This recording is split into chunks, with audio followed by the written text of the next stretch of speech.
सुख का मतलब ये नहीं कि आपको तोते रखने ही हैं। सुख का मतलब है शुकदेव ऋषि हैं, वो भागवत जहां है वहां व्यास भगवान, शुकदेव ऋषि, सूजी मां सब होंगे। आवश्यकता नहीं कि आप किसी को पिंजरे में बंद करके फिर उसको शुक माने। ऐसा करना गलत है, अपराध है।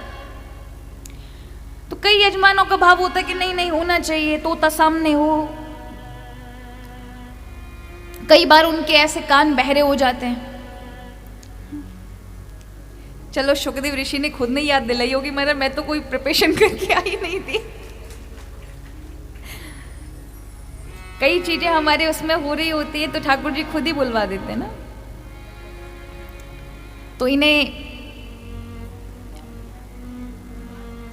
यहां मत रखो, उन्हें थोड़ा सा साउंड से दूर रखो, नहीं अपराध कर देंगे आप।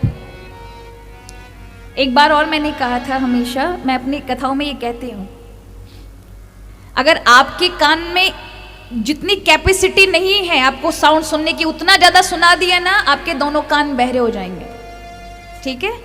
ये पक्षी हैं, जीव हैं, हमारा व्यवहार इनके साथ कैसा होना चाहिए इस बात का भी ध्यान रखें। अगर हमारे चित्त में इतनी सी भी दया नहीं है तो मनुष्य नहीं है, हम असुर हैं।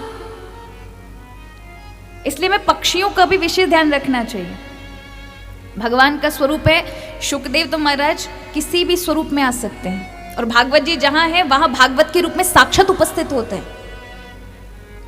तो हम कष्ट किसी पक्षी को, किसी को ना दें। आगे भी कथाओं में आप माने ना माने, मेरा कहने का धर्म है, क्योंकि मुझे व्यासपीठ भगवान ने इसीलिए प्रदान की है। भगवान कृष्ण कहते हैं, द्रौपदी जब कहती है कि आप जा रहे हैं कौरवों के पास, वो अगर बात मान गए तो मेरा प्रण कैसे पूरा होगा? प्रभु ने कहा मानने वाले नहीं, खोटे लोग हैं, मानेंगे नहीं। पर मैं उसका पुण्य नहीं जाने देना चाहता जो मुझे मिलना चाहिए अच्छी बात कहने के लिए, धर्म की बात कहने के लिए। तो मैं भी नहीं चाहती मेरा पुण्य जाए। आप पालन करे ना करे वो आपके ऊपर है, आप भोगेंगे, मुझे क्या है, मुझे बस सिर्फ कहना है। पालन करेंगे तो प्रभु आपके हृदय में धर्म की स्थापना रखेंगे, धर्म को हमेशा आगे रखेंगे। नहीं पालन करेंगे वो भी आपके ऊपर है, आपकी स्वतः इच्छा है। तो यहां भरत जी हिरण के रूप में रहते हैं, क्योंकि हिरण की योनि प्राप्त है। हिरण की योनि भी समाप्त करते हैं। उन्हें पता होता है कि पूर्व जन्म में एक हिरण के चक्कर में मेरी ये दशा हुई है।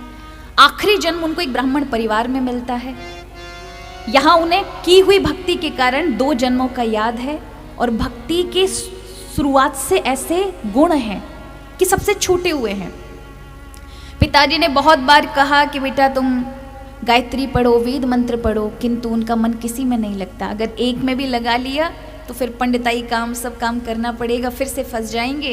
इसलिए मौन हो गए। पिता इसी दुख में मर गए। सोचा ये तो जड़ है। तो पिता के 2 विवाह हुए थे, एक से ये जड़ भरत जी पैदा हुए और एक कन्या, दूसरी पत्नी से 4 पुत्र पैदा हुए। वो चारों पिता के मरने के बाद भरत जी को बहुत सताने लगे, बहुत कष्ट देने लगे। वेद पाठी ब्राह्मण थे, वेदों का काफी ज्ञान था, किंतु उनके घर में महापुरुष है उसका ज्ञान नहीं था।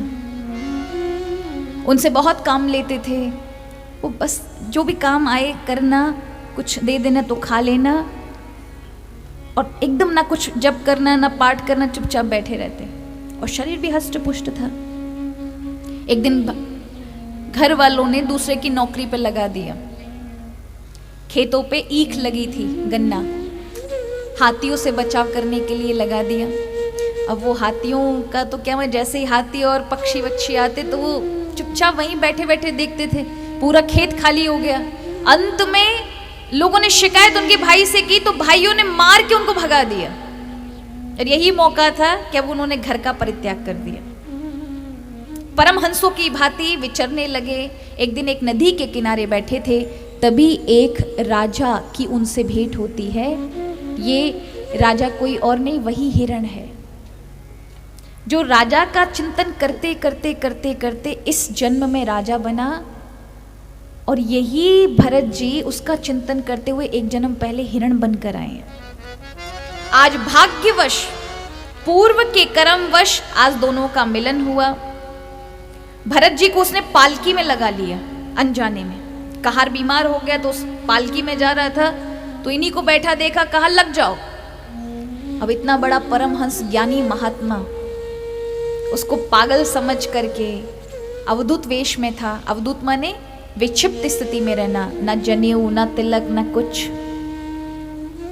आप पहचान नहीं पाओगे। हमारे व्रज में इतने सारे महाराज लोग ऐसे पागल बन के घूमते हैं, आपको लगेगा क्या पागल है, कुछ भी उठा के खा पी रहा है। पर महाराज एकांत में देखो उनको भगवान से साक्षात बात करने वाले ऐसे ऐसे संत महात्मा, अवधूत महात्मा आपको देखने को मिलेंगे, अपने आप को छिपा कर रखने वाले। तो यहां भरत जी राजा रहुगण के कहार की जगह पर लग गए। सब में भगवान जीव में आत्मा का दर्शन करने वाले चींटियों को देख करके छलांग लगा देते हैं। तो ये राजा अत्यधिक क्रोधित हो जाता है, उनको मारने के लिए दौड़ता है, मारता है। और वो हंसते जा रहे हैं, ये मारता जा रहा है उनको। इस राजा का नाम है रहुगण, और ये मारे जा रहा है, मारे जा रहा है। वो हंसते जा रहे हैं, हंसते जा रहे हैं। मारने वाले के हाथ थक गए। उन्होंने कहा हंसता क्यों है? आज पहली बार बोले जड़ भरत जी, इसलिए हंस रहा हूं कि तू मेरे शरीर को मार के सोच रहा, तू मुझे मार रहा है। मेरे तक तेरी पहुंच नहीं है, क्योंकि मैं वो आत्म तत्व हूं, तू नहीं पहुंच सकता मेरे तक। तो वो चरणों में पड़ जाता है। इसको मैं पागल समझ रहा था, ये पागल नहीं हो सकता। ये जो वाणी के इसने शब्द कहे हैं, ये कोई ज्ञानी महापुरुष है, मेरे से अपराध बन गया।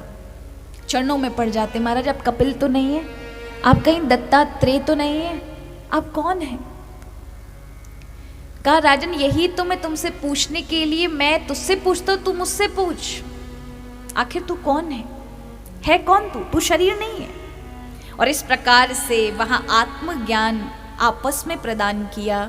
भवाटवी का वर्णन कराया, बताया किस प्रकार मनुष्य संसार में आकर फंस जाता है, निकल नहीं पाता। इस प्रकार का वर्णन यहां आत्मज्ञान बताया है। आगे 24-28 प्रकार के नरकों का वर्णन है। हर एक नरक जो प्राप्त होते हैं कुछ विशेष गलत अपराध हो जाए उसके लिए होता है।